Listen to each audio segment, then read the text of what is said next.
दोस्तों, मैं अमित कुमार आप सभी का स्वागत करता हूं आपके अपने यूट्यूब चैनल पे।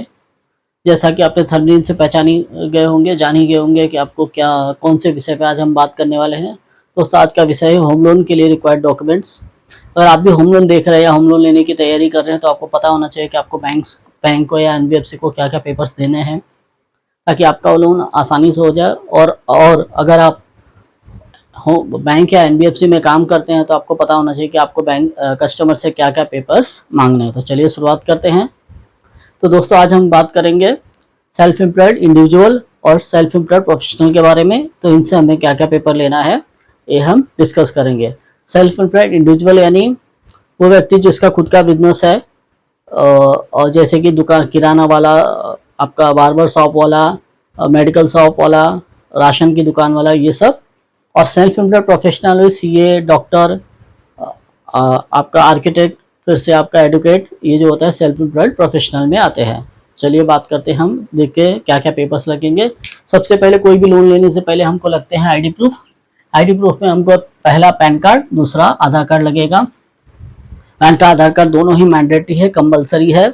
आपको ये दोनों डॉक्यूमेंट्स प्रोवाइड करने ही हैं। और एक बात और ध्यान रखिए, पैन कार्ड, आधार कार्ड आपस में क्या होना चाहिए, लिंक होना चाहिए। लिंक यानी गवर्नमेंट का गाइडलाइंस, अगर आपका पैन कार्ड, आधार कार्ड आपस में लिंक नहीं है तो आपको लोन नहीं हो पाएगा, यानी उससे तकलीफ होगा। ठीक है, तो आज ही अगर लिंक नहीं है तो आज ही आप पैन कार्ड, आधार कार्ड लिंक करवा लीजिए। Second, residence address proof.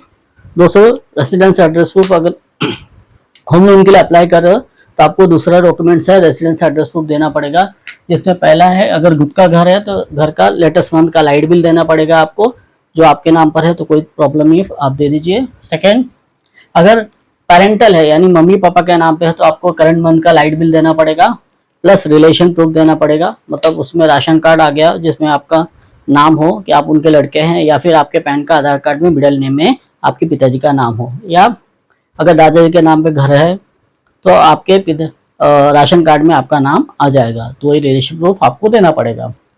अगर आप भाड़े पे एड्रेस पे रहते हैं यानी भाड़े पे रहते हैं तो आपको रेंट एग्रीमेंट देना है, प्लस ओनर का लाइट बिल लेटेस्ट मंथ का। और जो रेंट एग्रीमेंट है या तो 100 रुपीज़ के स्टैम्प पेपर पे नोटराइज होना चाहिए या रजिस्टर्ड रेंट एग्रीमेंट होना चाहिए, या फिर current address on Aadhaar card या फिर ड्राइविंग लाइसेंस पे अगर करंट एड्रेस है जहाँ पे आप रह रहे हो वही एड्रेस आधार कार्ड पे है तो आप वो प्रोवाइड कर सकते हैं, उसको considered as a address proof किया जा सकता है। इनकम प्रूफ, दोस्तों अगर बैंक में आप लोन के लिए अप्लाई कर रहे हैं तो आपको मिनिमम 2 साल यानी 2 इयर्स का आईटीआर देना है, with competition of income, balance sheet, PNL account. ठीक है, ये देना है विथ सीए सर्टिफाइड। क्या क्या देना है, पीएनएल कंप्लीट आईटीआर देना है, 2 साल का देना है, with competition of income, PNL account, balance sheet, ठीक है, और एक्नॉलेजमेंट कॉपी। ठीक है, 2 साल का देना है और मिनिमम उसमें कितने 6 महीने का गैप होना चाहिए, यानी एक आईटीआर से दूसरे आईटीआर के बीच में कम से कम 6 महीने का गैप होना चाहिए अगर आप बैंक में अप्लाई कर रहे हैं तो, चाहे वो नेशनलाइज बैंक हो चाहे प्राइवेट बैंक हो। दूसरा, अगर आप एनबीएफसी में लेना चाहते हैं तो एनबीएफसी में 1 साल का आईटीआर भी चलता है, 2 साल का आईटीआर भी चलता है। अगर आईटीआर सेम डेटेड है तो भी चलेगा, लेकिन आईटीआर आपको वैसे ही देना है जैसे पहले दिया, यानी competition of income, acknowledgement copy, PNL account, balance sheet with CA certified या यूडीआई नंबर दे सकते हैं। बिजनेस प्रूफ, अब जो भी आप बिजनेस करते हैं उसका आपको एक, जैसे कि गुमाशा license, shop establishment certificate, GST certificate, अगर होटल है तो फूड लाइसेंस, अगर या फिर कोई गवर्नमेंट द्वारा आपको कोई लाइसेंस प्रोवाइड किया है वो लाइसेंस आप प्रोवाइड कर सकते हैं, जैसे कि आधार उद्यम ईटीसी, या प्रोवाइड कर सकते हैं। बिजनेस एड्रेस प्रूफ, मान लीजिए घर तो आपने घर का एड्रेस प्रूफ दे दिया, लेकिन जब आप जो बिजनेस आप कर रहे हैं तो आप घर से करेंगे या तो ऑफिस होगा या फैक्ट्री होगा। अगर घर से कर रहे हो तो ऑलरेडी आपने प्रूफ दे रखा है। अगर आपने घर से अलग कोई बिजनेस कर रहे हो यानी बिजनेस जो प्लेस है वो आपका घर से अलग है तो वहाँ का आपको रेंट एग्रीमेंट, अगर भाड़े पे है तो रेंट एग्रीमेंट प्लस ओनर का लाइट बिल उसी महीने का देना है जिस महीने में आप लोन के लिए अप्लाई कर रहे हो, और आपका रेंट एग्रीमेंट वैलिड होना चाहिए यानी चालू होना चाहिए।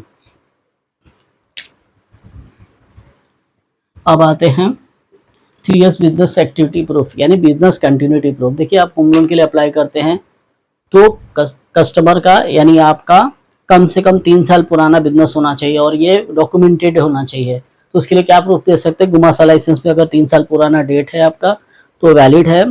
अगर नहीं है तो आप करंट अकाउंट का ओपनिंग डेट दे सकते हैं जिसमें ओल्ड डेट मेंशन हो।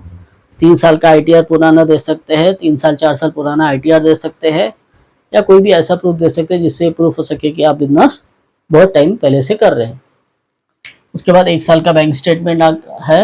1 साल का बैंक स्टेटमेंट मतलब जैसे कि आज जुलाई है, जुलाई 19 तारीख है, तो 1 अगस्त 2023 से लेके आज तक का, यानी 19 जुलाई तक का हम बैंक स्टेटमेंट लेंगे, 1 साल का अपडेटेड बैंक स्टेटमेंट लेंगे। उसके बाद हम कस्टमर से क्या लेंगे, फोटो सेल्फी हो तो आप सेल्फी ले सकते हैं, लेटेस्ट फोटो एक सेल्फी ले सकते हैं, या फिर पासपोर्ट साइज फोटो आप कस्टमर से ले सकते हैं अगर ऑफलाइन एप्लीकेशन है तो। बिजनेस प्रोफाइल, अगर आप बिजनेस के होम लोन के लिए अप्लाई कर रहे हैं तो आपका एक बिजनेस प्रोफाइल देना है बैंक को, और अगर आप कस्टमर के से लोन का डॉक्यूमेंट ले रहे हैं तो कस्टमर से एक बिजनेस प्रोफाइल लेना है जिसमें उसके बिजनेस का नाम, प्रोपराइटर कौन है, कितने साल से बिजनेस करता है, कितने एम्प्लॉई है, नेचर ऑफ बिजनेस क्या है, प्रोडक्टिविटी क्या है, वगैरह वगैरह, ITR वगैरह डिटेल्स सब आप मेंशन करके प्रॉपर एक बिजनेस प्रोफाइल बना के बैंक को प्रोवाइड कीजिए। और यही आप अगर सेल्फ एम्प्लॉयड प्रोफेशनल है तो इसके साथ आपको एक क्वालिफिकेशन प्रूफ भी लेना है कस्टमर का, वो अटैच करना है। ठीक है, तो ये सारे प्रूफ आपको डॉक्यूमेंटेड करके बैंक को प्रोवाइड करना है। और आप लोन का काम करते हैं तो आपको कस्टमर से सारे डॉक्यूमेंट्स क्या करने हैं, मांगने हैं। सेकेंड, कोएप्लीकेंट। तो इसलिए होम लोन के लिए एप्लीकेंट कोएप्लीकेंट दोनों मैंडेटरी है। हालांकि NBFC और कुछ बैंक इंडिविजुअल लोन एप्लीकेंट पे भी लोन कर सकते हैं, लेकिन कोएप्लीकेंट मैंडेटरी होता है। तो कोएप्लीकेंट बेसिकली आपका ब्लड रिलेटिव होता है, जैसे कि मम्मी पापा, अगर आप लोन ले रहे हो, मम्मी पापा, भाई, आपकी मिसेस, ये लोग, बेटा, ये सब क्या हो सकते हैं, कोएप्लीकेंट हो सकते हैं। और कोएप्लीकेंट का क्या लगता है, पैन कार्ड, आधार कार्ड और रिलेशन प्रूफ। और मान लीजिए कि आपके इनकम पे लोन नहीं बैठ रहा है तो हम कोएप्लीकेंट का इनकम प्रूफ भी लेंगे, जैसा कि आपका लिया वैसे उनका भी लेंगे। तो दोस्तों आज का वीडियो इतना ही। आपको ये वीडियो कैसा लगा कमेंट में बताइएगा। और दोस्तों यूट्यूब के वीडियो पर पूरी डिटेल में बताना तो काफ़ी मुश्किल होता है, क्योंकि अगर डिटेल में बताएंगे तो वीडियो काफ़ी लंबा हो जाएगा और आप पूरा वीडियो नहीं देख पाएंगे। तो दोस्तों कभी आप लोन के लिए जाते हैं, लोन के लिए अप्लाई करते हैं, तो आपको याद रखना होगा कि जितना अच्छे से आप अपने केस को, अपने प्रोफाइल को प्रेजेंट करेंगे उतना बढ़िया और उतना जल्दी आपका लोन होगा। अगर आप होम लोन का काम करते हैं तो आप अपने केस को अच्छे से वेल ऑर्गेनाइज तरीके से बैंक या NBFC में प्रोड्यूस कीजिए जहां पे आप काम करते हैं, ताकि आपका लोन आसानी से हो जाए। धन्यवाद।